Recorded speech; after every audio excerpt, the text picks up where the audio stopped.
Federal Councillor, Mrs. Micheline Calmy-Ray.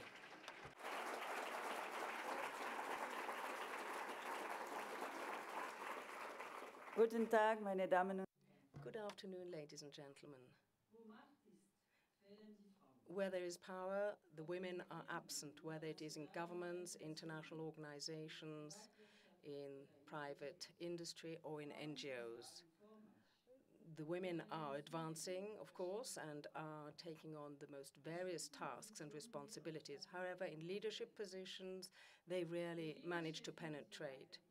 And it's a rarity to find women at the head of governments or states. The women in our Federal Council, as you know, is a never-ending story with lots of setbacks as advances. A recent survey has shown that the percentage of women in boards of directors of companies of the SMI only account for 90%. And in 98%, there are no women at all. The Norwegian government has drawn the necessary consequences from this absence of members of the board of women. They now have stipulated that these boards need to have at least 40% of women. Quota for women is not a popular thing in Switzerland as yet, but we cannot conceal the fact that the equality between men and women is best where there have been mandatory quotas. If we in Switzerland want to not wait for another 962 years for equality between men and women, as would have to be expected at the current rate, we should push this issue to the forefront of discussions again, because there are all sorts of reasons which prevent women from reaching positions of power. From the economic point of view, one thing is quite clear. For as long as women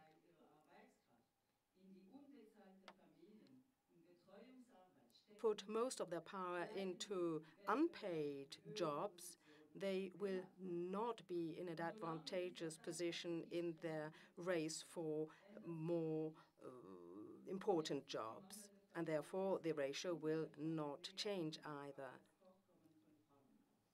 Childcare is another problem which prevents women to be in important positions. Then the school system is such in Switzerland that there is great difficulty in getting equal positions in the economic sector. From this, women have already drawn the necessary consequences. In Switzerland, 38% of women born between 1960 and 1964 now have a university degree and wish to have no children and have no children. And this kind of, in quoted commas, family policy obviously harms a country. This unpaid work in the home is a blind spot in the eyes of most economists. When you calculate the GDP, this is not included. But this is not a neutral cost item. It means something, it has significance, it is a part of reality. This contribution of women to society, if it were to be quantified, then its real extent would be shown very clearly. Removing this blind spot of the unremunerated labor of women is becoming an absolutely essential thing to do. Saving in childcare or in private care usually means that even more women will be doing jobs which will not be paid and even less possibilities of advancing in the economy. Strategic blind spots are not only being applied to women as actors in the economy, but also in politics. Women are not portrayed as often or in the same way as men by the media. There's only about 1/4 of politicians who are women today, and when it comes to experts, it boils down to only 1/3. Nonetheless, only 10% of these actually are portrayed in the media, and when they are, they only have 5 times a smaller opportunity of actually being quoted. Not even a fifth of the women portrayed in the media are women. The blind spots also have a fatal effect on the position of women. It is stereotypes also that are just as destructive and are very bad for the self-esteem of women. This is apparently very apparent in the context of power and money. When we talk about money, women are on the wrong side of the fence because the income, the revenue of men, of the world is in the hands of men. Women work hard and earn very little. Money is something very specific and concrete and an instrument of power, a tool of power. Money is feared and coveted because of the power that it conveys, and therefore also rejected or refused. Money and all that it entails triggers off fears, deep uncertainty, and it is not surprising, therefore, that women have a divided attitude towards money. Money as equal is seen as equal to the bellicose power of men, and I do not exclude the possibility that the relationship many women have to money is perhaps one of the reasons why the wage discrimination is so persistent. Even women quite unconsciously still accept this stereotype that money cannot be that important for them. This can have an effect on the individual wage bargaining discussions, the efforts that women have been made to improve their own economic situation and also improve their social and professional integration take place in a very difficult environment and in a context which should convey to it general interest and attention. Today, we have a two in three category society. Some have a full-time, well-paid position, whereas very many have to live from either seasonal, temporary, or occasional jobs, or even are unemployed, get a pension, or have to care for their children, and very often can only survive with subsidies, state subsidies, and allocations. The economy is being feminized according to the pattern of women's work, which is either to be seen as flexible or badly paid. The feminization of labor is also accompanied by feminization of poverty. Worldwide, women account for 70% of the 1.3 billion people living in poverty, and the inequality between men and women in this group of poor is increasing. Discrimination of women is worldwide the most important form of alienation. In Asia and Africa, women work about 13 hours more on average than men per week, but are in a less good position because of lack of infrastructure and access to property and know-how, waste the potential, the productive potential of women. Women are forced to restrict themselves to simply see to it that their families can survive. Women, moreover, are responsible for carrying water, which takes many hours every day. Ladies and gentlemen, women are double earners. They are the majority of those who have to live with less than $1 a day, and women are the ones who are excluded from property, from succession, from self-determination, from education, from learning how to control their own reproductive power. They are systematically excluded from all the conditions that have to be met if one wishes to take part in the economic activity. From this position, and seen from this position, women and children are the easiest recruits for exploitative types of labor. So the fight against poverty is always against the fight against the poverty of women, and it's not just a fight for women, but with women. Women, in particular, have the greatest potential, which needs to be tapped. This also applies to conflicts or the prevention of conflicts. Women are usually that part of the civilian society that is not protected when there is a warlike conflict, even though by international law, public law, they should be protected, but they are not exempt from plunder, rape, and violation of human rights. And because they are more reliable, women, after a conflict, after an armed conflict, are most important in ensuring that the civil society and security and peace be reestablished. But that women can help in fighting against inequality, poverty, and the resolution of conflict, and that they have an effect on it, they need to have more power. But in the exercise of power, women again and again come across this subjacent resistance and refusal, which is hardly ever expressed clearly. Those who are against women in the position of power are always men, still men, but sometimes also women who, behind pretext, try to undermine this progress. Women who are in leadership positions are perceived as women who have given up their original tasks and responsibilities and form a third category. Women in power are not genuine women, nor are they men. They are strangers, foreigners, they are outside tradition, they are strangers to their own society and the community of women, and also, of course, to the community of men. Women in leadership position, because of their status,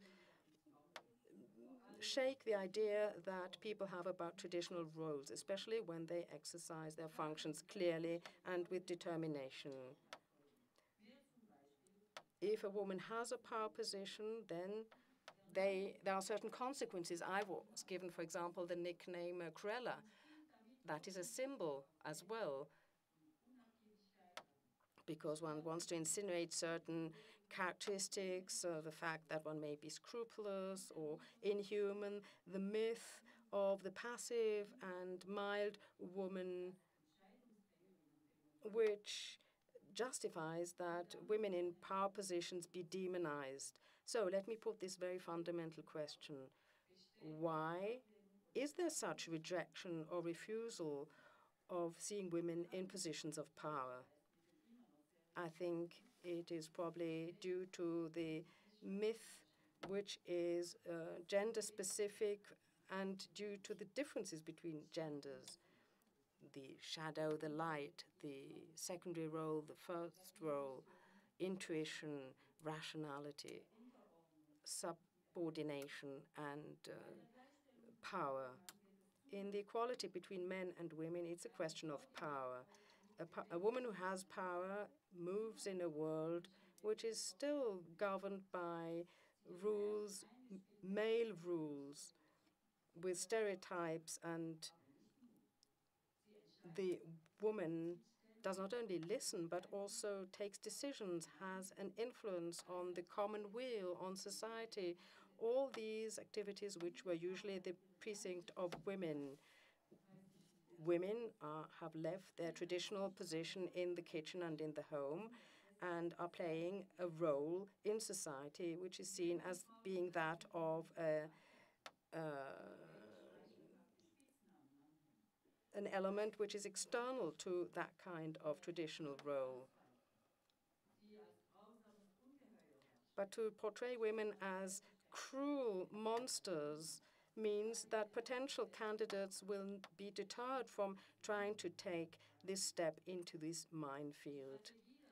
The strategy of belittling the role of women in important positions also has some second thoughts. It means intimidating all of women and to remind them that their position is elsewhere in the home. The long battle in favor of maternity allocations and insurance proves this, an outdated image that one has of women and of mothers that is being fostered in the collective conscience. This is a strategy that has to be abandoned. We have to move towards more positive identification. We have to encourage women to step out of the shadow and to take on first roles, main roles. We have to be aware of the fact that women who seek power and influence are a threat to the power position of men. Women have a lot of innovative potential.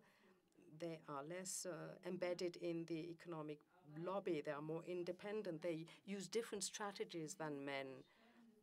Therefore, they are a disruptive element in the existing order of things. I am firmly convinced that women can contribute other experiences and values, and therefore also different types of action. They are more interested in the common weal than in career and praise, and therefore they bring about change.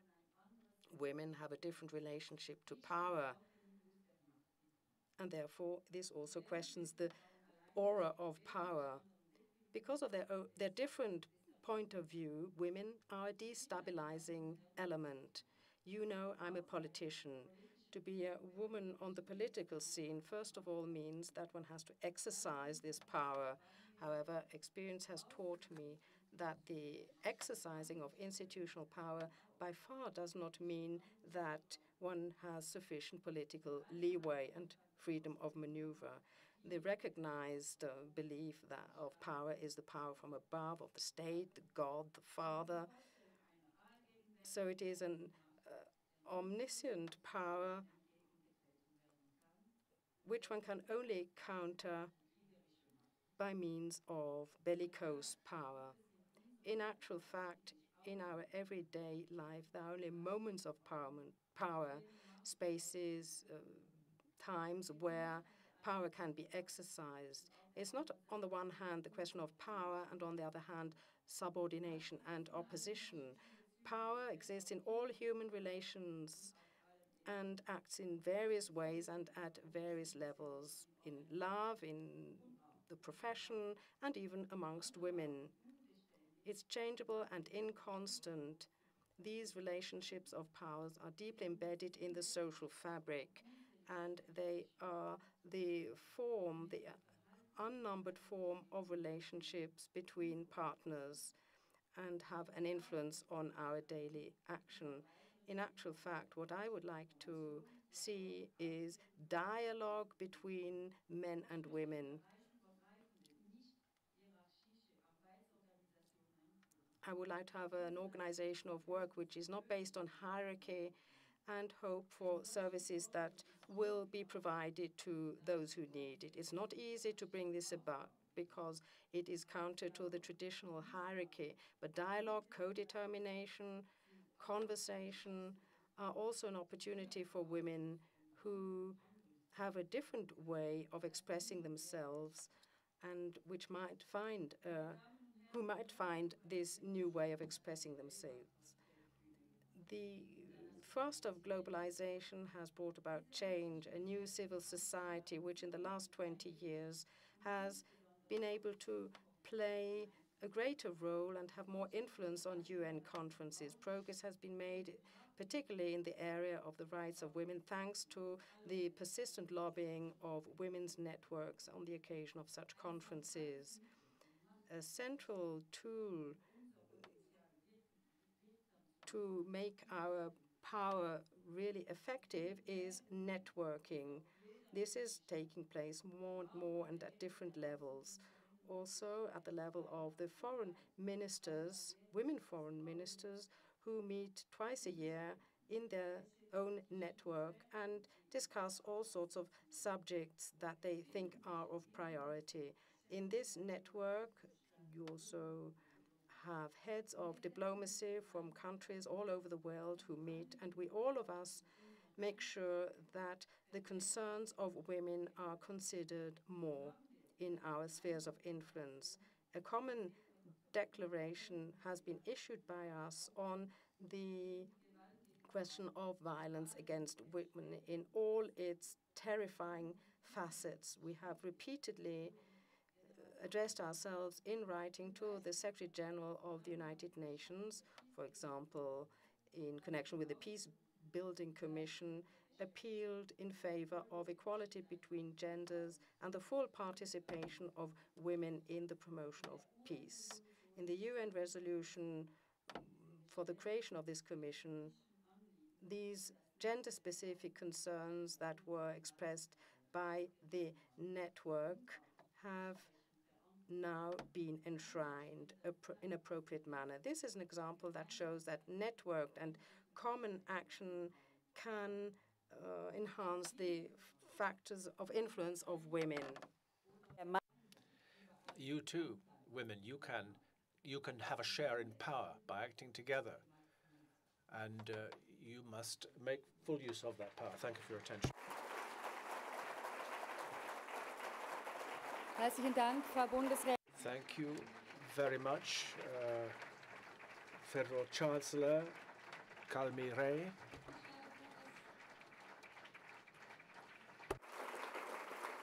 Ich schlage vor, dass Sie So I invite you now to come up onto the stage.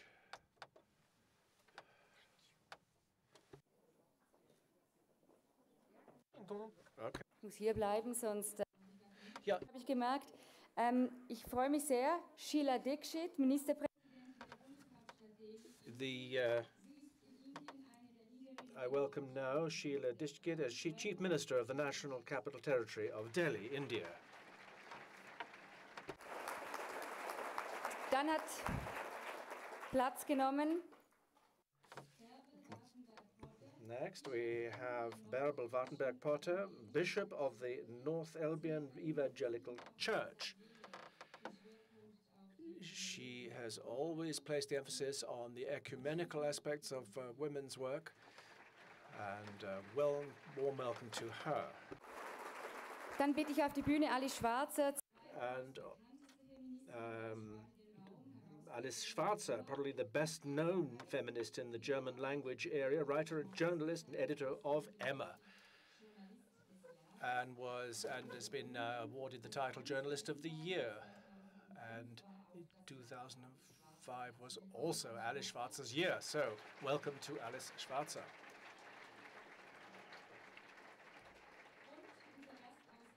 And our guest from Australia, Sharan Burrow. She's president of the International Confederation of Free Trade Unions, the ICFTU. And she's also a president of the Australian Council of Trade Unions in Australia, with 1.8 million members. Welcome, Sharan Burrow.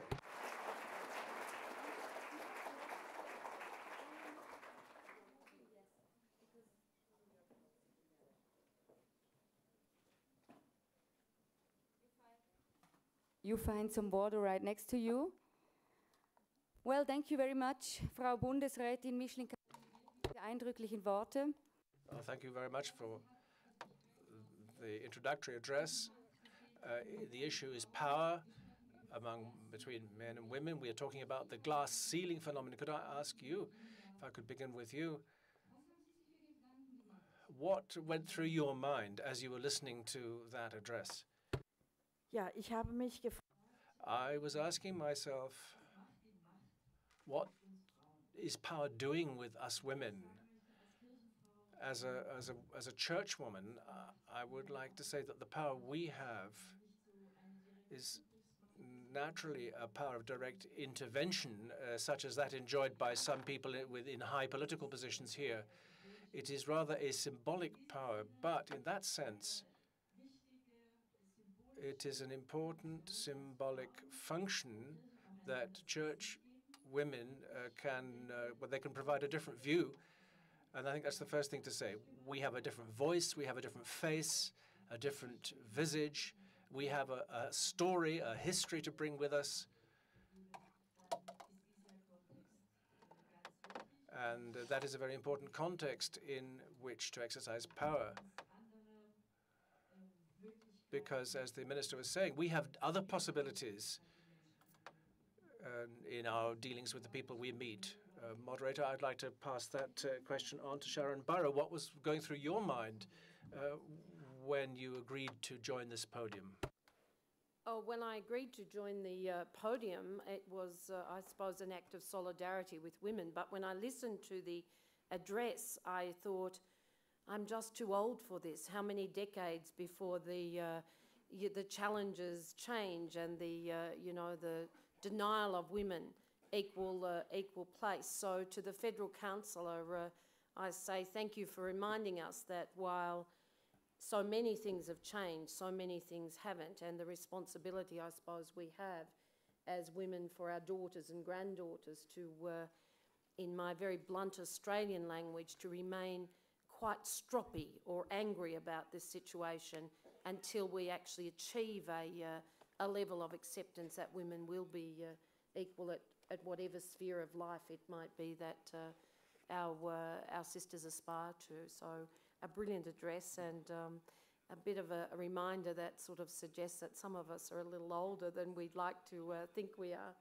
Mm-hmm. Thank you. Sheila, Dikshit. Sheila, Dikshit, what would Motivation for you? Was war die Motivation, hierher zu kommen? what was it that motivated you to come here? To speak about that subject. First of all, because I happen to be a woman. And secondly, because I thought this is the forum where women would be able to exchange the experiences that they are undergoing in their own countries, in their own societies. And I find it both painful as well as somewhat comforting that the degrees may be different of the position of women in different countries, but women are generally discriminated against. That seems to come across the board. And in America or in Australia or in UK or in Canada or in Bangkok, differences may be a little more, and in India also. But I think the kind of equality that we expected constitutionally, socially, and politically in the decision-making process has not come around. We have a long way to go. And I wouldn't call it a fight for equality. I by nature dislike the word fight, but I think both men and women must understand that the time has come when you cannot discriminate against a population which constitutes 50%. These opening remarks, I think. Thank you. Thank you very much. Die gleiche Frage an Sie. Well, the same question to you, Alice Schwarzer. Well, I looked at your question.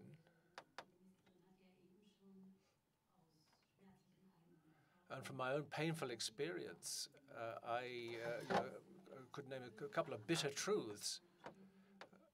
And I can confirm what has been said, that women are regarded as strange when they take part in political power. They don't belong among men, but they become strange to women. And that is the problem.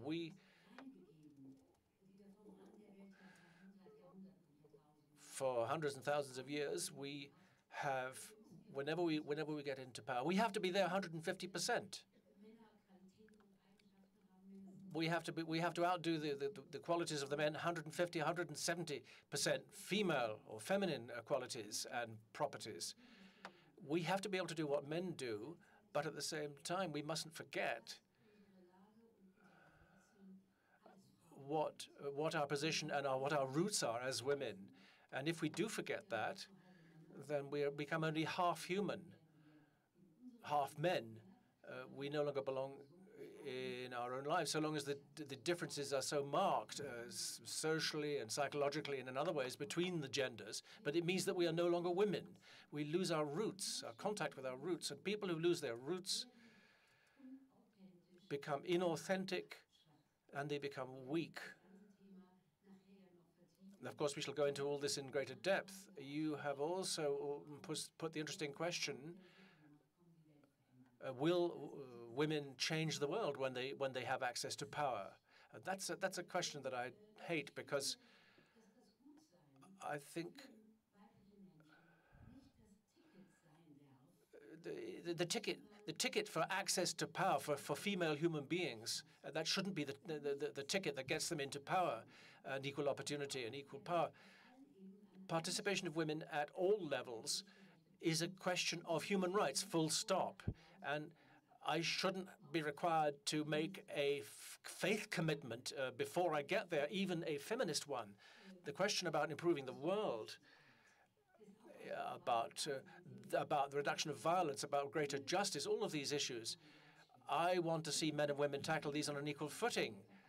and men perhaps a bit more, because we have men to thank for the fact that the world is in the state it's in, and we have to come to the rescue.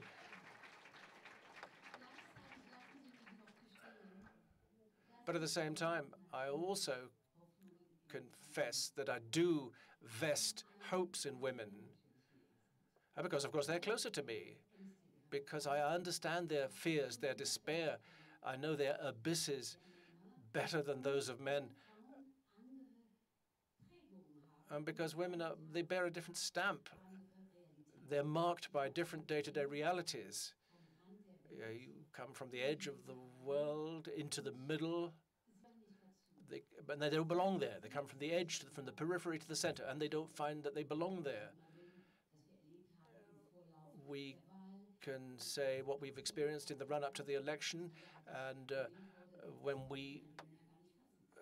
men simply don't understand what we have to go through in order to achieve a majority. They can't understand that. Now, perhaps that's because they're women's votes that you're garnering. But the point is, the fact that we don't belong has advantages and disadvantages.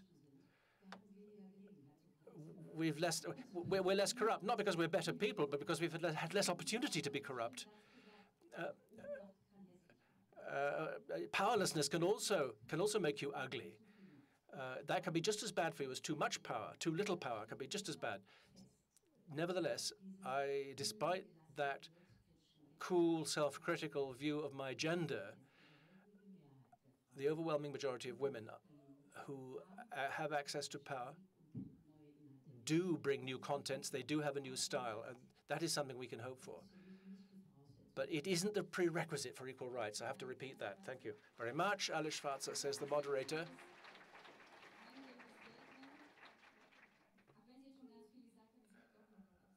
Well, I'd like to come back to you again, Alice Schwarzer. Although you've already said a whole lot, you haven't lost your sense of humor. And one thing I'm surprised when I heard what the federal chancellor speaking, I had the feeling that it doesn't go any further. You've been working for years for the feminist cause. Have you become frustrated that things aren't moving more rapidly? Well, frustration is not one of my possibilities. That's a matter of my character. But it's very flattering of you to say 40 years. But let's say, well, as long as the women's movement has been going. And I note, and this is progress, even if we had to wait for it for a long time.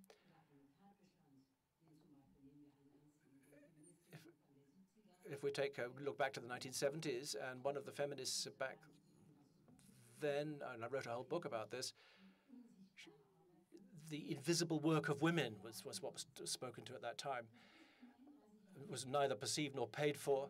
And 40 years later, this is part of the discourse of a minister, of a female minister. Well, 30 years is a long time, but in reality, for individual life, it's very short. It's a lot, but in the history of mankind, of humankind, it's very short. It's an eye blink. And at the same time, there have been retrograde steps. There are societies where women have far more existential concerns than we do here. There is violence against women and children everywhere in the world. You know that, of course. And we have very much in common. Well, could you, Sheila, could you say something about the way women... Do you benefit from what women have done in the West in order to advance the feminist cause? Or were you already there to start with?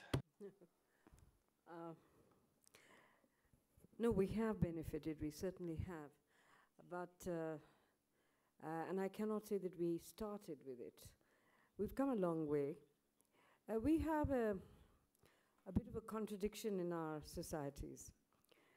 As many of you would probably know, we have hundreds of thousands of deities which we worship. There's no one single god. The deities all along. And the most important deities, amongst those deities, is a woman. She represents intellect, she represents art and culture, she represents valor, and she represents the giver of all that you would require, because she has the power. She rides a tigress, so she's really powerful. And whether it's men or it's women, cutting across gender lines, she is the most powerful goddess India has. On the other hand, we also have women who are not, even though constitutionally they are very strong, who are not emancipated in the way the women of the West are. We carry the same burden of work, which women all over the world do. There's 70 to 75% of the work's chores and work is done by women in India, as everywhere else. We are supposed to have equal pay. I'm not so sure whether in the what we call the unorganized sector, women get that kind of pay. We can have in our country a prime minister who's a lady. We can have in our country today 3 chief ministers of large states who are women. They have come up. They're extremely successful. They are looked up upon. But it is amongst the 28, 25 states that we have, it's only 3 of us who managed to reach that position. So it's a bit of a contradicting society. We have women who need economic independence, self-reliance. We have women who are very good bankers, who are doing extraordinarily well in the corporate sector, in government services and bureaucracy. They're all there. But if you look at the larger mass of women, I think we need to work for them very, very hard, very, very strong. And in India, I don't know whether it is so from in the West, I can tell you that male and male gender, in any case, would not like a competitor. That's understandable. But we sometimes find that women don't like competitors either. So when girls or the girl child or women talk of emancipation and equal rights and human rights, we find that within the families, the rights of a girl, say access to education, is second to the rights of the male, the boy, whose access to education becomes far more important than the girl. The girl siblings help in the household work, the girl siblings do other things, but when it comes to education and with limited resources, if parents have to give education, the boys would be preferred to the girls, no matter how brilliant the girl may be and how stupid the boy may be. So there are these terrible contradictions. We have to move forward, and I do believe one thing very strongly, that till women get into their decision-making processes in governance, whether in their cities, their states, their countries, and internationally, the kind of changes, the kind of equality that we dream about will remain a pipe dream and not become a reality. Thank you very much. Frau Burrow. Mrs. Burrow, you also have been committed in this way for many years. Why is it such a rocky path? What are the elements of resistance? It's not just men who say they don't want women. It can't just be that. It must be something else. There must be other obstacles. Which are the obstacles you have had to contend with, especially in your area as a trade unionist? Oh, goodness. I'm a trade union leader, which, despite the fact that now 40% of women are effectively in the labour market, and the world, particularly in our ageing democracies in the OECD nations, our workforce is desperate for women. Despite all of that, it would come as no surprise to you that it's a testosterone-driven movement still in too many places. In a previous life, I taught school. I was the leader of the teachers' union, but I was a teacher by trade, and I taught Year 9 boys. So I often look and think, well, if there's a roadblock out there in terms of women and union representation, and it's driven by our male brothers, then you just look at the sort of Year 9 boys scenario, and you know that they'll grow up eventually, and that you still carry some authorities. But I'm making light of the fact that it's still a very male-dominated environment. Most union women, I think there are increasing numbers of activists at middle management, but frankly, when I look behind a few of us at the top, it's a pretty, vacant structure there. So we carry some big responsibility.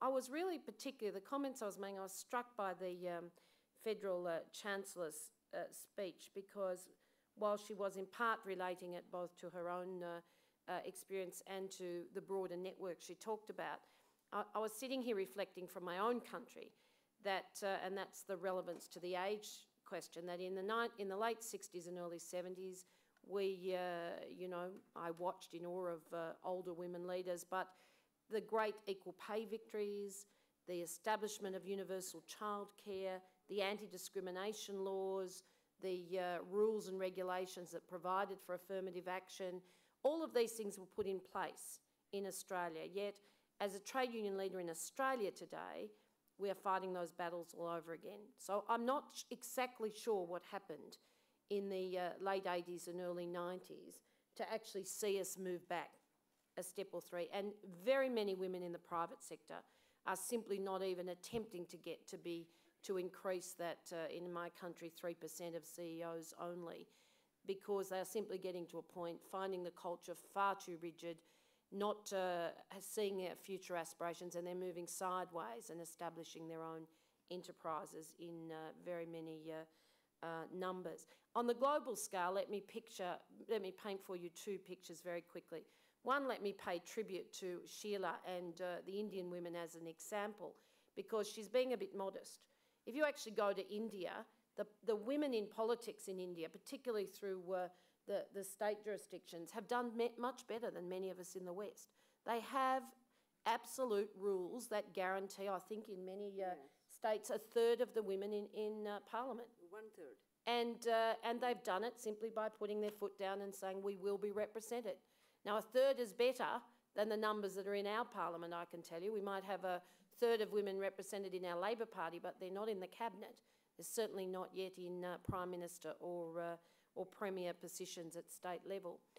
In the broader union movement internationally, though, the picture for women is very bleak. Women, both in formal and informal work, in domestic and paid labour, women still do 80% of the work for about 5% of the pay. And when you look at some of the things that we've been talking about this week and trying to raise the consciousness of decent work, then let me just take one sector. EPZ zones, part of the supply chain that builds the consumption base that we all purchase from. 52 million workers in EPZ zones, majority of them women, working 60, 70, 80 hours a week, subject to pregnancy tests before they actually get accepted, sacked if in fact those ongoing pregnancy tests show that they've fallen pregnant, separated from their children often for 12 months at a time. I can't even begin to tell you about the intimidation, the bullying, the violence all too often, and of course the pittance of a pay that enables them a mere survival base. So, whether it's in our nations and the challenges that we thought we would have done with by now and are fighting either to improve or all over again in too many cases, or whether in fact it's a pretty bleak picture in not just a male-dominated political world, but in fact a world where corporate globalisation is frankly driven by male CEOs and not enough women. Frau Bischöfin, Sie haben zugehört. Bishop, you have just listened very carefully to this. Do you agree with this assessment? Yes, I was listening very carefully, and I've made the same experience. The progress which has been made for women is very slow against the yardstick of the length of one's life during which one would like to see this progress happening. I do agree that we've made progress, we've made some headway, that we are penetrating a strange culture, a foreign culture, and as Mrs. Schwarzer said, we have to prove our worth. Only then can we start thinking about what we would like to change or do differently. This question of women in power for me is always connected with the question of what do we want to do with this power? Why should women be in power positions? Well, obviously, in the interest of gender equality and human rights. But the question is, what are we going to do with it? Well, what do you do with it? Asked the moderator. You are in power, aren't you? I did say right at the beginning, says the bishop, that I don't really have enough power, or at least not the kind of power which would allow me to make things happen more simply and decide how things could be done. I complain about that a little bit, but that may have something to do with the kind of church we are. I think we need to define the kind of goals we are pursuing. I would like to make a contribution, and I would like to be able to change the world, not only for women, but for everyone. Maybe this is a slightly ambitious and visionary goal, but we need to come back down to earth and be more realistic. We have to weigh everything, measure everything, evaluate everything, and then try and bring about change in where we can. But it requires an awful lot of energy. To deconstruct the male models of power requires an awful lot of energy. And I think that we women either don't have enough time or don't take the trouble or the time to support one another mutually. This networking of women that you mentioned is something that any woman who takes on a position of power needs to take as a priority. Give support to other women, network. I've been a member of or part of the feminist movement for a long time, and now that we have made some progress, we don't think about that sufficiently. We should think about what is going to happen to us when we are integrated in the existing structure. Don't we lose sight of our profound goals? I should also be able to be allowed to make mistakes or work more slowly and think about my own style of life. But I don't have this possibility in the existing power structures. The moderator. So you think you have to be more like a man than a woman if you want to be in this power structure? The answer is yes. You really have to be very similar to men, even though you would like to be more like a woman and act like a woman. Is that true, Alice Schwarzer? No, not necessarily, but I was still thinking about what was said about India. Perhaps the older ones here will remember that in the past we had the same conditions as in India, that the stupid boy had better opportunities than the clever girl of the family. But we have been able to change that now. We've managed. In Western Europe, at least, the girls are very successful at school, making the boys very nervous.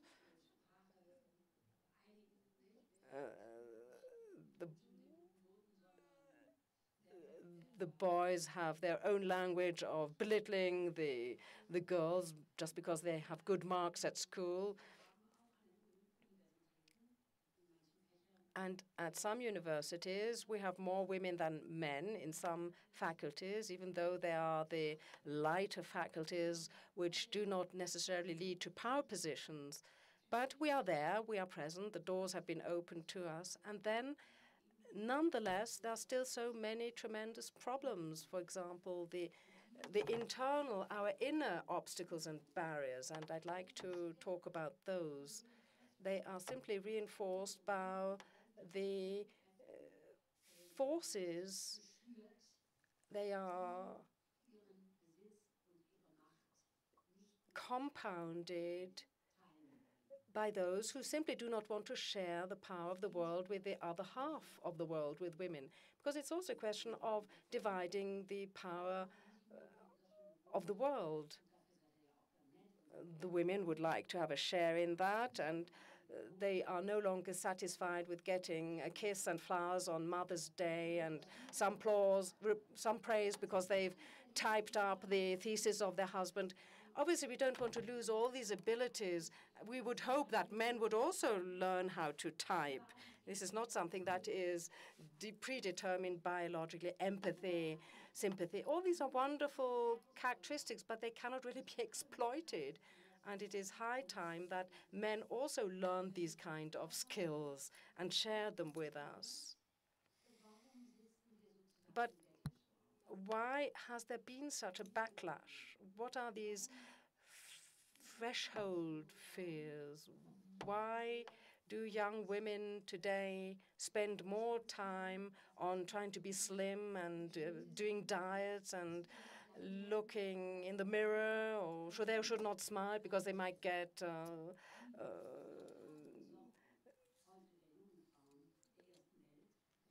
not look as pretty any longer. They may get wrinkles. The eating disorders are a really serious phenomenon. This is not smoking, alcohol, or drugs that are the serious addictions. It is the eating disorders. Eating is something absolutely essential. We have to eat so that we can stay alive. And we eat also to enjoy life. And this function of eating has become totally addicted. Horrors are attached to eating. We have whole categories of women and young girls suffer from eating disorders. 90% of all women know exactly what we're talking about. We all know how often we diet and the comments we make about how fat we are and how much weight we want to lose. And we're really making life impossible for ourselves. And we're not trying to do this to please men. I think most men don't love these awfully thin women. It looks horrible, these skeletons. So every 10th woman that suffers from an eating disorder will die from it. It is the psychiatric disease with the highest death rate. Well, let me just tell you, the girls may now go to school, they go to universities, but what are these young women nowadays still spending most time on? It's absolutely ridiculous. In the media, we have now reached a situation where the women journalists have to look like models. They may not grow old, they may not look old. And that's very practical for men because the really efficient and clever men will not have to fear the competition because they'll always have young journalists who will be joining the ranks and who will try and please these older men. And on the other hand, an older woman journalist will probably want to have Botox injections and facelifts more than trying to get on with her career. Obviously, there are these appearances and problems of appearance. There is less pay for equal jobs done. There is discrimination and there's exploitation of young children, but probably less dramatically so than in your society in India.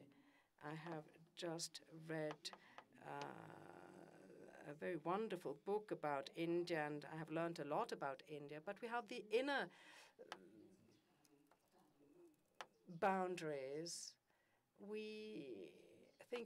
I think it's really important to appeal to men and to society. All these things are very important because it's a question of power after all. The men will change when they will have to. I've learned this from my own experience. But of course, we are very happy if the men change before they actually feel obliged to do so. But what we really need to do, and that we have control over, is change ourselves. That is where we have to take ourselves much more seriously and not to let ourselves drift into this Barbie world.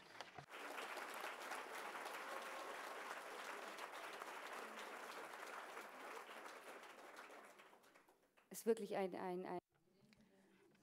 Yes, that's a very interesting quote that you have made. I wasn't quite following you, but I actually see what you mean. But why is it that young women today, if we can generalize it, but we cannot, of course, generalize entirely, why is it that young women are not interested in this question anymore? Many young women I have spoken to have said they don't care about the gender problem. I can do what I want. I can achieve what I want. It's nice that women, the previous generations, have fought for this, but now we have Angela Merkel, the German federal chancellor, and other women. What's the problem? The answer, well, I think it is an unacceptable generalization. It's not true that emancipation is a question of generation. At our journal, at Emma, the very young generation is the largest group of our readers. There are many, many critical, very feministic women who are very young, and women of my generation aren't like that. So I don't think we should fall into the error of saying that we, the pioneers, were the best, and the young generation, they're not doing anything. It's not a question of generation, but it is true that the reality has changed in the last decade.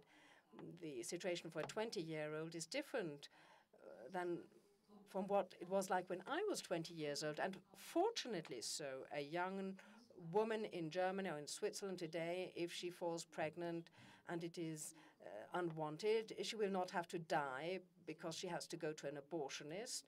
You can decide whether you want a child or not. This is something we were able to attain. She can be treated medically. She will not be belittled or humiliated. Young women have wonderful opportunities, but they haven't suffered as much as we did 30 years ago, and I'm very happy about that. Why should they have to thank the women's movement every morning when they get up? That would be absurd. We did it for us, for in our own interest. They may not have the same problems we did, and they'll have to have their own experiences.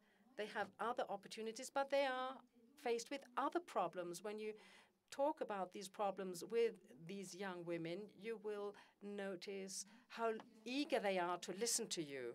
Can I just give the floor to the bishop? You wanted to take the floor. Eine Beobachtung. I'd like to offer a comment. It doesn't concern just the gender issue. I think young people come into a world where they have multiple choices, and for them, much is uncertain and unclear to them, including the question of identity and gender identity. There are many things which are still obscure to them. And the choice as to where my life should lead me, what I should use it for, all of these questions are so interrelated that the subject of women, or the feminist issue, only becomes relevant to them after they have lived a bit, after they've had some experience that they can then interpret. So they are part of a general social lack of clarity about objectives in life. And coming from the Christian background, we say to men and women, you are important. You are made in the image of God. You have an identity, and that belongs in a social context where you have to find your role as women. At that time, we got a great deal of education. We were educated by the feminist movement, the women's movement, and socially speaking, we engaged in analysis. There's very little in the way of social analysis going on now, so that you get a whole view of the world, and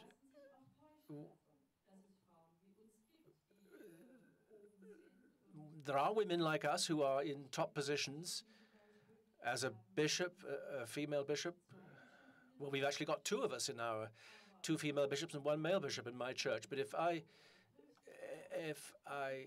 look at who those are coming up, there are 11 men and 2 women. Look, the whole picture is different, and the penetration of this area of work by female culture or feminine culture has not succeeded very much so far, and that renders the picture, that muddies the picture, and this is where we have to fight. This is where we have to fight. Well, but keep it brief, will you? Because we've got others here. Well, two things that Frau Schwarzer has mentioned. One is the backlash. I'd like to ask the other panelists, is that something which they have also experienced, that there has been a backlash to the whole movement? Well, it depends how you look at it.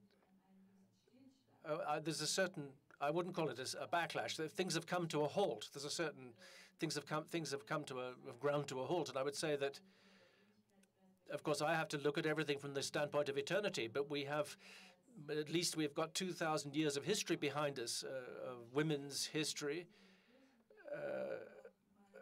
not to mention the 2,000 years of history in the church. But we've been through 30 years. We are talking now. We are more visible. We are being heard. That is progress, and impatience at the fact that the rising generation isn't having to begin where we started from. Well, history never moves in a linear fashion. It is always dialectic. What about in Australia? Have you experienced that backlash too? Well, I mean, it's called a backlash. That's a nice way of characterising it. But I just think it's the nature of opposition from our partners, men who are constantly threatened by the undermining of their power in their own perception. Now, not all men, of course. Some have been some of the best supporters of the feminist movement. But I want to take issue a little bit with the fact that we've had, that young people have it easier. I actually don't think they do. I think young people face a very difficult world. And it's, for young women, they have all of the issues that we dealt with. They have their own self-identity, the question of sexuality. Anyone who tells me sexual harassment in our playground is dead is just not looking at the reality. They, in fact, have an intensification of media around the image of, appropriate sexuality and young women and body shape and the like, that I think in some ways, while it was there for us, it was also, part of a kind of rejection from a solid feminist movement that probably is fragmented now, increasingly for young women. They also look at our struggles and say, well, you fought for the right to work, and we did, and we've worked jolly hard, and probably too hard really, and the work-life balance that we should be aspiring to still eludes too many of us. But for young women who say we don't want to work like that, we appreciate the right to work issues you've won, but we actually want some cultural arrangements where we're respected. I mean, even a simple fight in my country for the British legislation, the right to part-time work, permanent part-time work, after the birth of a child, is like you're asking for a huge revolution in a progressive, we would have said, not with the current administration, but in a progressive, relatively equal culture. But for young women, think about their work lives. They actually have to make some very tough choices, because when they go to work, they're liable to be in either short-term contract arrangements or casual work. They don't have the security. Too many young women of my generation who were told they could do anything find that that's not actually possible, that they can aspire to have their own assets, find that the escalating cost of housing puts that sort of a dream out of their reach. I think it's really tough. It's a very fragile, uncertain world with the lack of security that, in fact, I think by and large, whether you chose to be in a domestic family environment, in a formal work structure, or a mixture of both, that my generation had.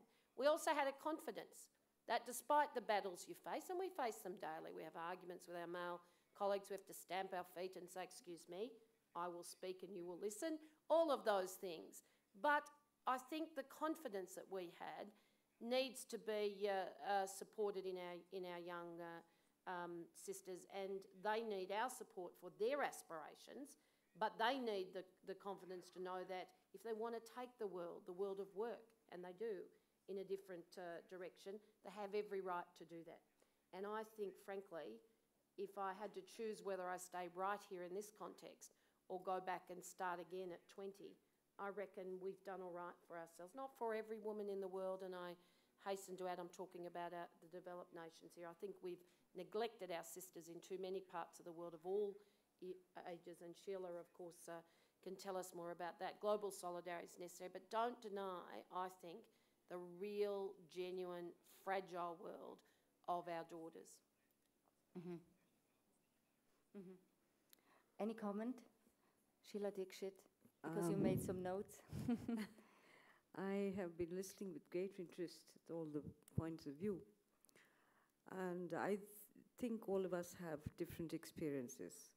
Like I told you in the beginning, there are contradictions in India. I'd also like to say that we suffer from a lot of discrimination. For instance, the right to assets of a family where women weren't there. They've just recently, Parliament has passed a bill where the child has the equal right as a brother to the assets of the family, equal rights in inheritance. That's a great step forward. We also, as you know, have this terrible system of dowry in India, where the girl parents have to pay for everything and give more to be able to get a groom for the bride. Those are ugly scenes which we witness in Delhi, in India.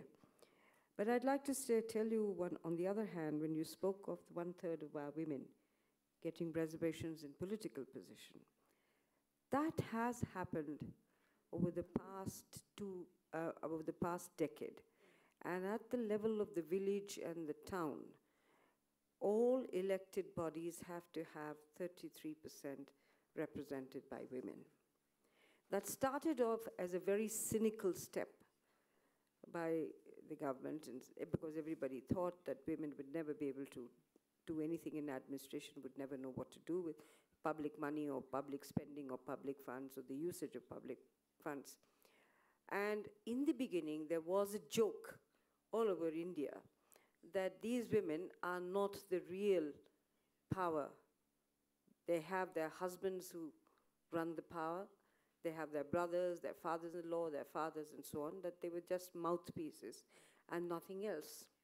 But over this 10 years experience, we have seen that women have come into their own. They exercise their right of choice. They have a say in how money will be spent in the village which they are representing or the area which they're representing.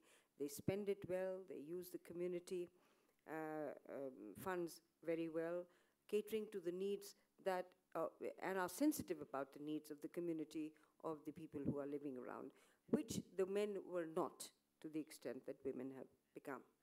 Now, what has happened in India very recently then, over these past 10, 12 years, is that we have created a rung of leadership, which if it excels and is able to come up, it has a way to come up. We haven't yet got our 33% in Parliament, nor in the state assemblies. There's a big battle going on. I think the men are feeling frightened that if they come here, it'll be terrible, and that we'd have to share too much power with them. But they talk a lot. Nobody dares say that it's not a correct step. Everybody gives lip service, and that's where it is.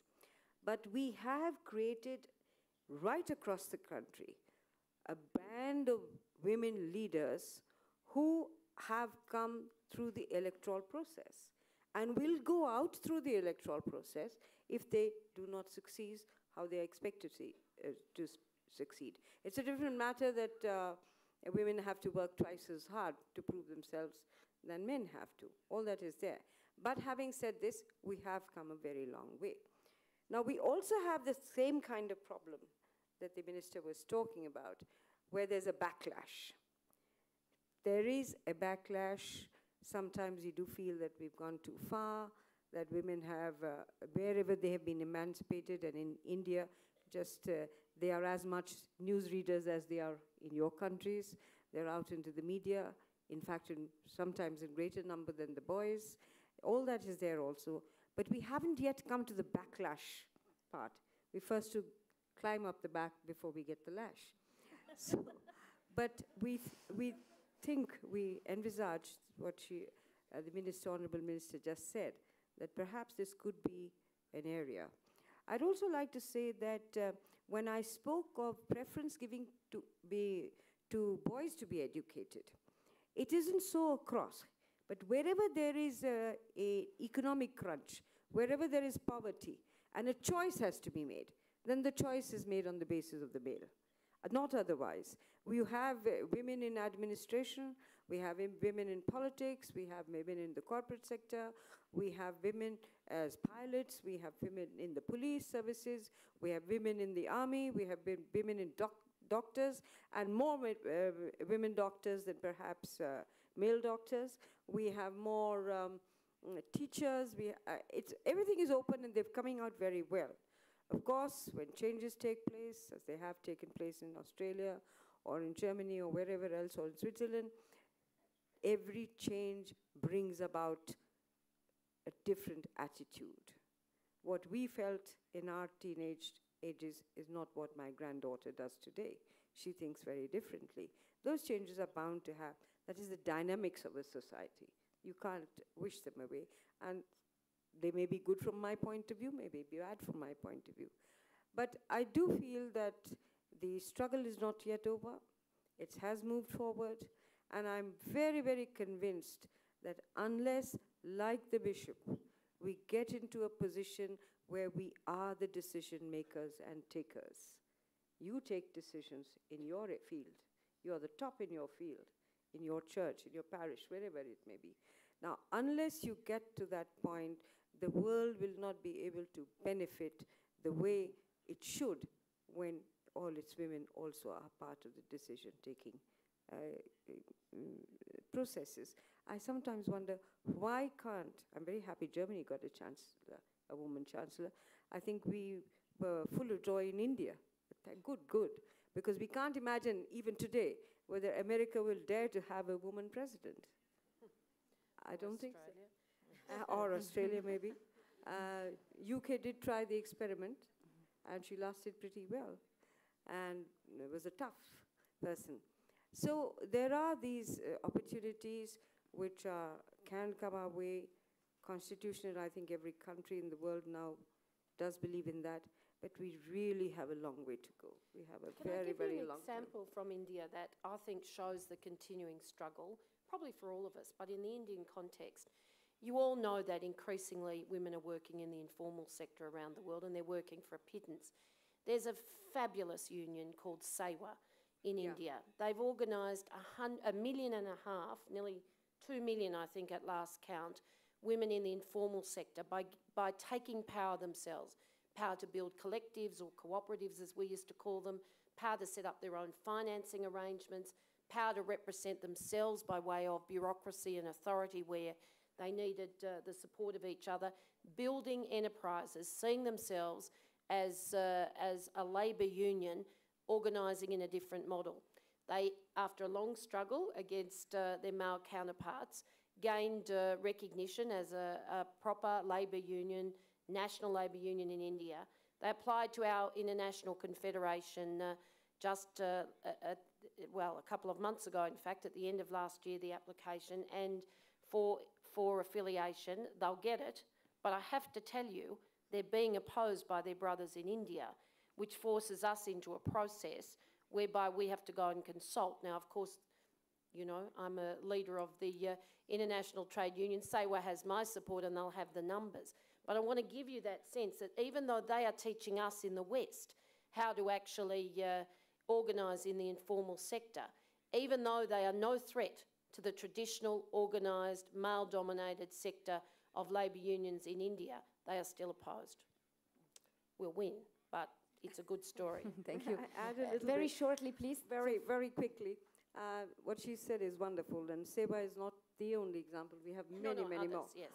But what has happened in the result of that has been that the members of those families have become lazy. Okay, eine letzte Frage dann geben. A last question, and then we'll hand the floor over to the participants. It wasn't really a joke. It was not meant as a joke, but 30% of positions would have to be given to women, and then they prove their worth. Well, why don't we have this quota for women? This is something that's been debated for decades. Maybe one would have been able to change things a little more. This has happened in Scandinavia. Why didn't you never ask for it in the church or in Germany. Yes, we did ask for it, and I'm still in favor of using this crutch. It is a crutch, imposing quotas, but it's an important one. What has happened in Scandinavia is very, very obvious. I think without the support and without the determined, clever approach of certain women, a political approach, I would probably not have been elected. These strategies are 30 years old, but they are still the right ones and still the ones that will bring women to power. Networks, encouraging women to tread this rocky path, to forge alliances, political alliances. There are still too few women at the forum. I mean, the official forum, not the open forum. And the fact that we can talk together in this fashion today shows that things are not ripe yet. But it's important to support one another, to act politically together. We often lose sight of this. Without solidarity and without the political will that women had to further the cause of women, I would not be where I am now. And I try to practice this as well as far as I can. It's difficult because we now are dealing with a different generation, and because today people are saying, well, you know, this is a thing of a past, don't get so excited about it. But one has to get excited about it and annoyed. Let's stay on this topic of strategies, Alice Schwarzer. What kind of strategies will help women? Well, they have to be varied and multifaceted. I think the quota is a good crutch, and it's not an invention of the women's movement, but from the political parties, women in political parties who felt that they weren't getting anywhere and chose this crutch. We wouldn't have a women chancellor without the women and without a quota. Because of a double quota, the quota for women and the quota for the former Eastern Germany, Angela Merkel was elected.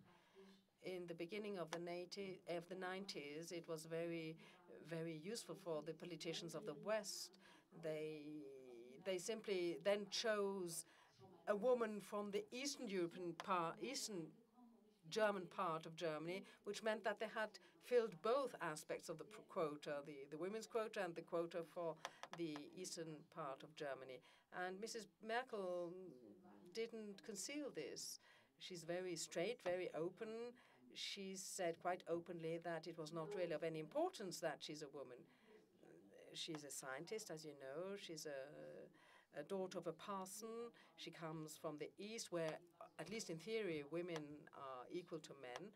And she was very proud of the fact that it wasn't really of importance for her that she was being judged like a man, that she then learned the very hard way that it wasn't so. Not only to such an extent that before the elections she was treated in very sexist ways,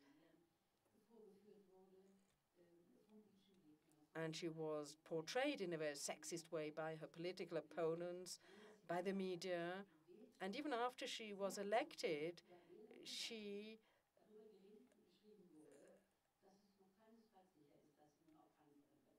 knew, because of what was being said and written in the media, that it wasn't at all sure that she had been elected, and this lasted for weeks.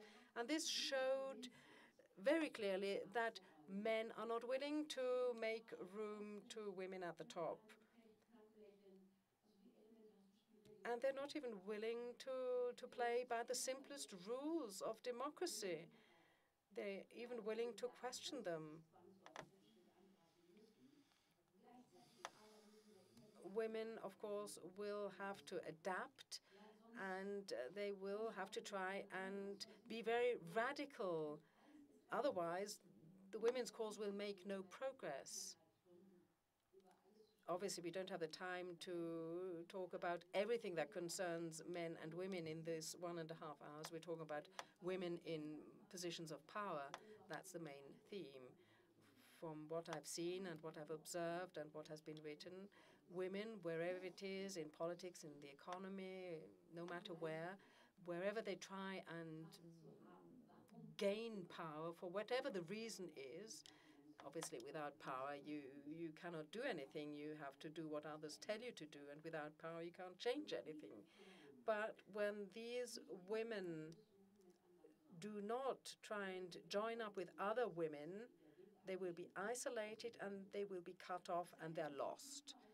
Now, I'm not just speaking as a feminist who would like to see women who are in the shadow to come out into the light, and that those who are in the light should not forget those who are in the shadow. This is something I would like to tell women who are trying to get into power. When men can see that they can isolate such a woman, they'll do it. Without the women's lobby, a woman isolated in power is lost. What strategies would you see? What strategies need women to need? Which strategies do women have to choose to move to the top? Well, it's a difficult answer to give in such a short while, but I think the most important thing is the empowerment of women. And that I mean, in countries like ours, give them good health, give them a good education, and give them training for jobs or for self-help groups. I think that is the basic strategy that we in India and countries like mine would like to adopt, empowerment of women right from the bottom. In our country, and in all, I suppose, developing countries, the health of a woman is just not good enough. She is apart from the health of the male genders. She's not taken care of, and she doesn't take care. So she is a weak-bodied, and consequently, because of lack of education, a weak-minded person. So empowerment with education, with good health care, and also then the ability for them to be able to stand on their own feet, either through self-help groups or through work, which is not work of a menial kind, not domestic help, not the help which makes them only work in the construction industry where they carry loads, but which gives them the confidence to be able to charter out in the ways Madam spoke about, Seva. Or there's another organization which just makes what we in India call papas, and which in the West are known as papadams. They have a 600 crore business, just cooperatives, women working in their homes, rolling out these papadams and earning their livelihood. That is empowerment. And without basic empowerment, we will not be able to make them get into the decision-making processes also, because not every woman is going to get into the decision-making process, but at least she should have the capacity and the confidence to be able to stand on her feet if she had to. Thank you. Statement for you, maybe a little bit shorter if possible. Sure. I'm sorry. No, that's fine. I agree with Sheila, but I actually think the best lesson we can teach our daughters is that you have power, assume it, use the authority, and when you stand together, you have collective power. And the only way to continue to put a solid foundation under that is rules or legislation or laws or rights, based on rights, and be vigilant. Because one of the things that struck me when Ali was talking earlier was that she said in Germany women still have control over their reproductive rights. Well, I have to tell you, in my country, just like in the US, I never thought I'd see the day where we are seeing men again assume, through, unfortunately, a right-wing religious and political alignment, the right to debate for women what their reproductive health right should be, whether it's from the right to termination of a pregnancy through to their own choice about their bodies. So it is about the confidence to know that you have power, and with collective power you can change the world. Thank you very much. Man hat mich gebeten, hier ein bisschen zu verlängern. I've been asked to prolong the podium discussion a little longer, but we still would like to have 2 or 3 questions from the public, if there are any questions from those who are in the hall. If you want to put a question, stand up and ask for the microphone. Here, a man. I'm Walter Hoffmann from Davos. One seat has remained empty on the podium, I see, and I've been wondering who should have been sitting there. And I imagined either Mr. Blocher, another federal councillor of Switzerland, or Mr. Brabeck, the CEO of Nestle. And that brings me to my question. Do the ladies here on the podium have any experience of how this discussion could have been with men? And I find the discussion has been very, very fascinating and interesting. Whom are you addressing this question to? Whoever. No, you have to take a decision whom you're addressing your question to. Okay, you. Well, most of my world is dealt in the presence of men still, I have to say. When I negotiate with CEOs, they're predominantly, as you know, men. When you go to our courts of the land and defend workers' rights, they're men in too many numbers. So do I work with men? Of course. Should we have a partnership with the male gender in terms of the way the world is shaped? Of course. But you can't genuinely have an inclusive world if women don't have an independent voice and a voice that is based on their own authority. I frankly don't believe in the... I think men should support gender equality. They should support equality of all nature, but I don't believe in asking them to do so. If they aren't mature enough to actually understand that that's about a decent world, well, then let them catch up. Thank you very much. Klare statement. That was a very clear statement. Just to come back to your question, is Charlene Begley, who should have been sitting there, and she was unable to come at the very last moment. But that was a very nice introduction to your question. Very nice. Thank you. Any further questions? Yes, the lady next to you. Would you please introduce yourself?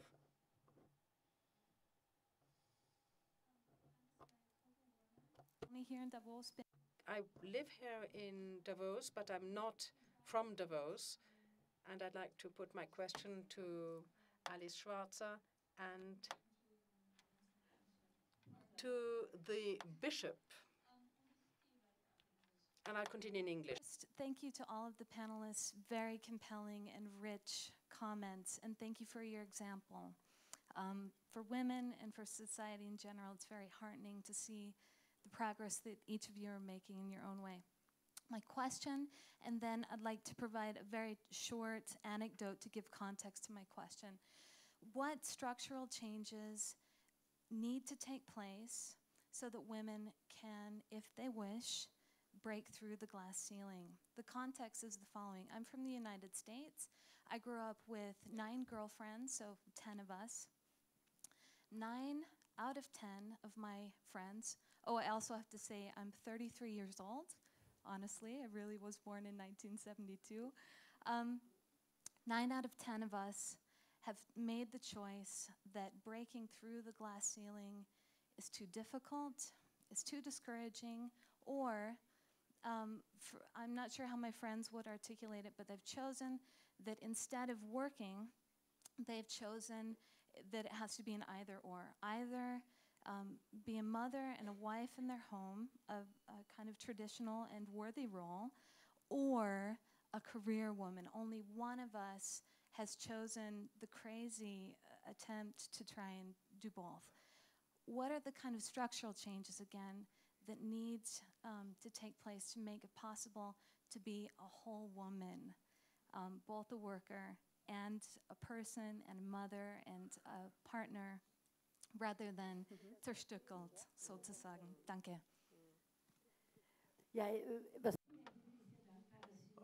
I'm very grateful that you put this question to me so that I can, because I've been thinking about this central point. I've been thinking that we haven't even addressed this central point.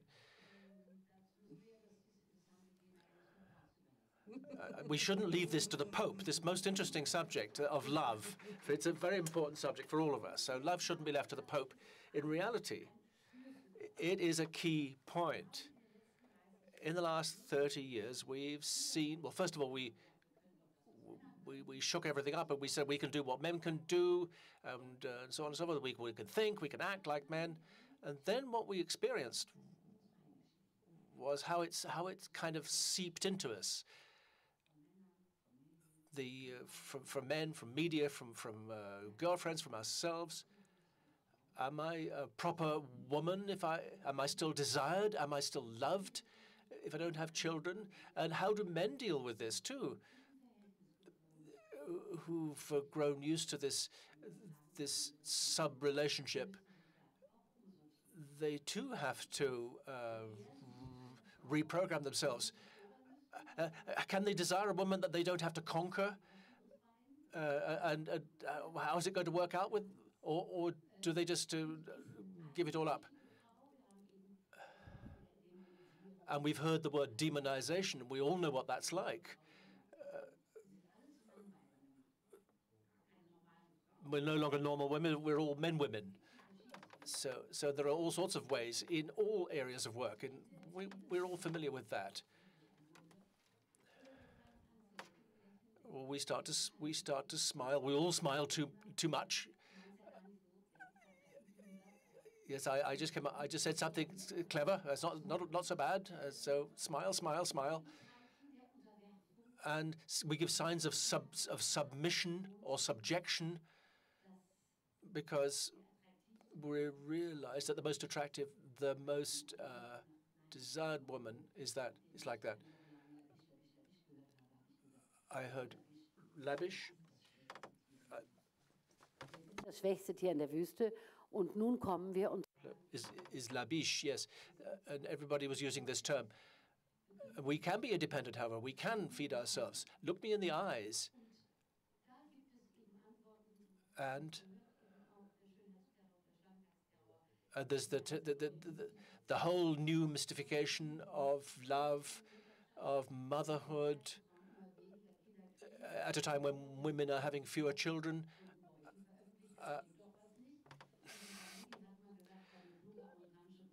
My clever American colleague,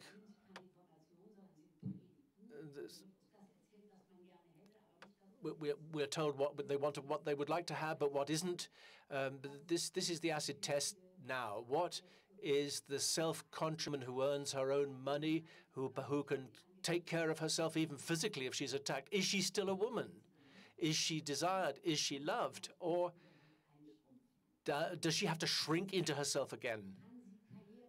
Can she make a career and have a man or even children? This is a very exciting issue.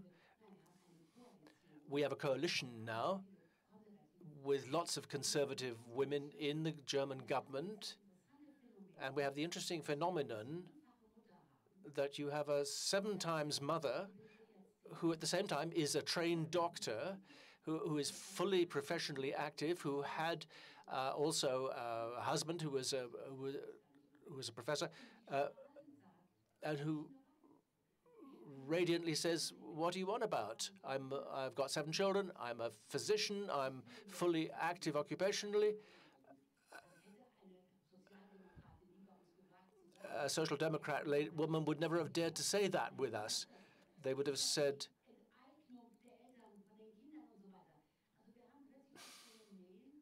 we have the phenomenon that we have women who have demonstrated that, yes, I'm a woman, obviously. This is organically connected with feminism, but they just say that's the way it is. And you have designated a very important point. We have to show women that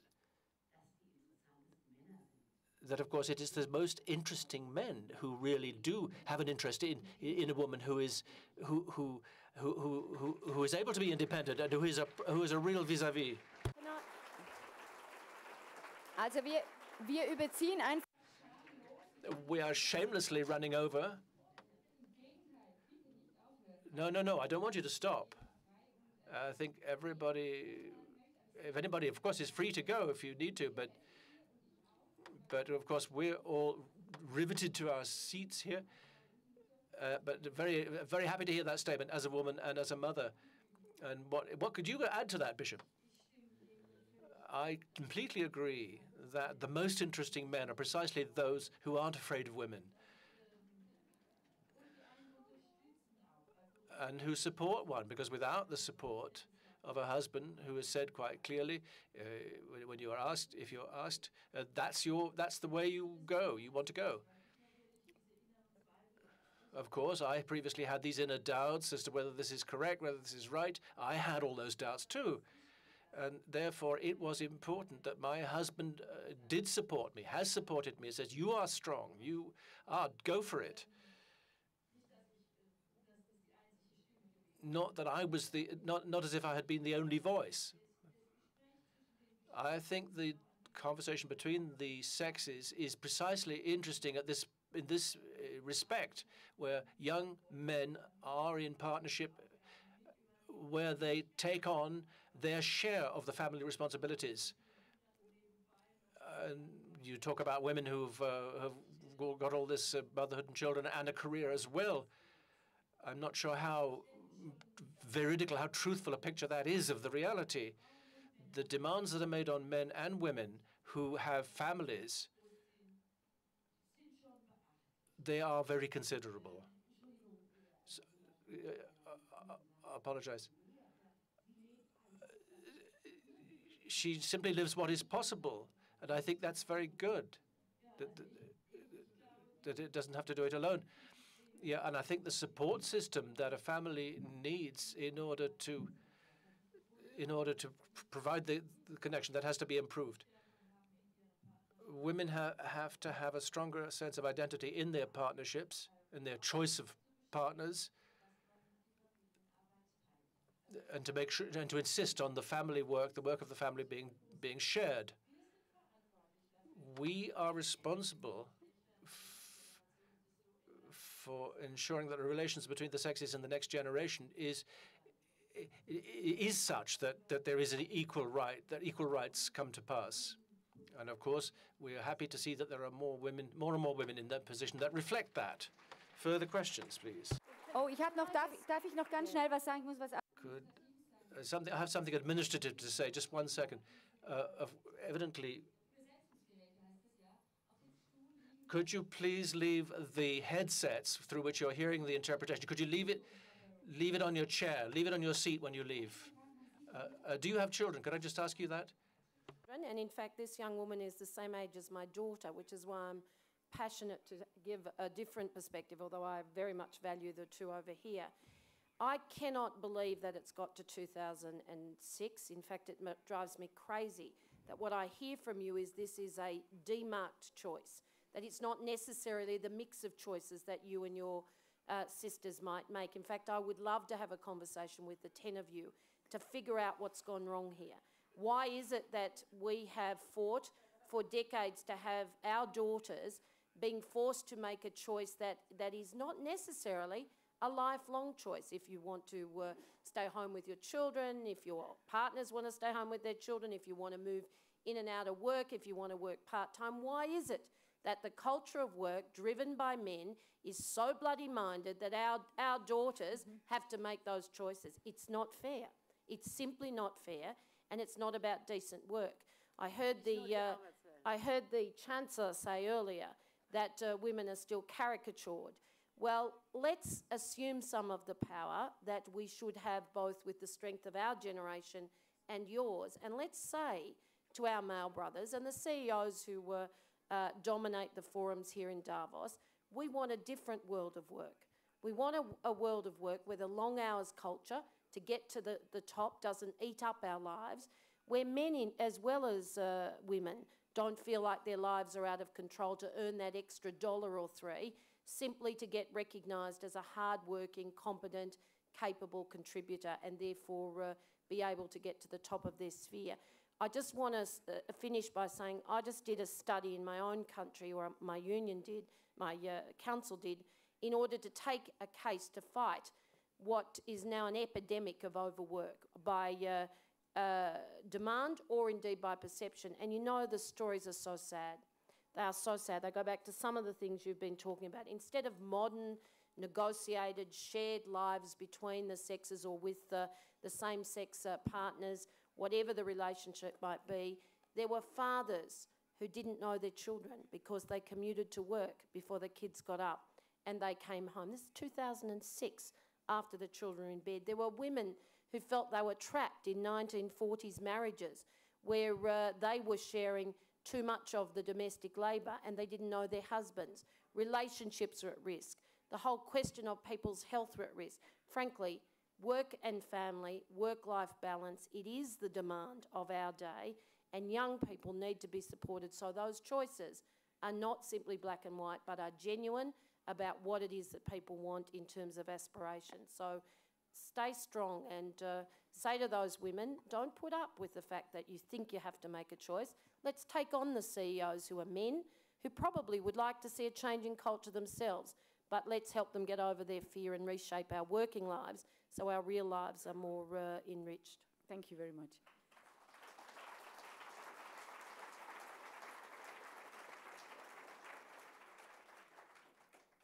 Vielleicht kann man das Mikrofon mal weitergeben.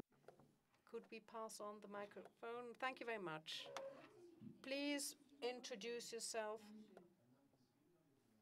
I'm Winderlich. I come from Munich, and I come to the symposium and have for more than 30 years, and I'm happy to be among so many active women. I feel very much at ease. I would like to put a question to Alice Schwarzer. I have dealt with the issue of personality not so long ago, and I like aphorisms and sayings and so on. And in all these years, men have never written any aphorisms or sayings that connect women and personality. And I would like to know whether you would be interested in seeing what I have collated. Well, just write to me at my email address, and we'll do that at a bilateral level. Then there is a question right at the back of the room, just in front of the interpreters' booths. Linda, a young woman. I'm slightly confused, especially when it comes to European feminism, which seems to consist only in trying to demark good women from bad women, whereas in India and in China, girls are being killed simply because women have a different position there and status. And I wonder whether, as a woman, I want to have power. Do I need to have power? If I must have to abort my child, whether I don't have the right to just be a mother. I wonder whether we cannot just perceive ourselves as human beings. Aren't men also created in the image of God, Bishop? Shouldn't we just fight for the equality of men and women rather than defining ourselves as the weakest animal, us women? Was this a question to the Bishop, I think? And it's probably also the last question. I did say earlier on that both men and women were created in the image of God, and that we took a long time to get used to this as women, to make it ours, this statement, and that we apply it in a positive way, and that it made our identity stronger. I have great respect for the choice that men and women take for their own life. But my dear sister, the starting point is still the same. Women very often are in no position to make this choice. I have had the opportunity of talking with my sisters in Australia and in India when I was at the World Council of Churches, and I've traveled to other parts of the world, and I can tell you that the issue of women in India and in Africa is put in different terms, but in many cultures and civilizations, the subordination of women is still a very important fact, culturally and religiously. And I defend Christian religion and religion in general, and I really do not want us to be identified with that. We really should stand for this statement of men and women are created in the image of God, with all the abilities that we have, including the ability of giving birth to a child. But this should not alienate us religiously.